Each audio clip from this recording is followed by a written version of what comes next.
Assalamualaikum warahmatullahi wabarakatuh.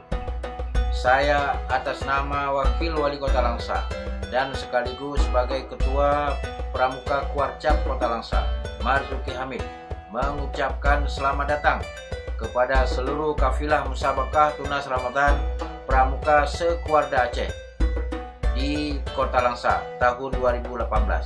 Semoga kami bisa menjadi tuan rumah yang baik dan selamat berkompetisi secara sportif.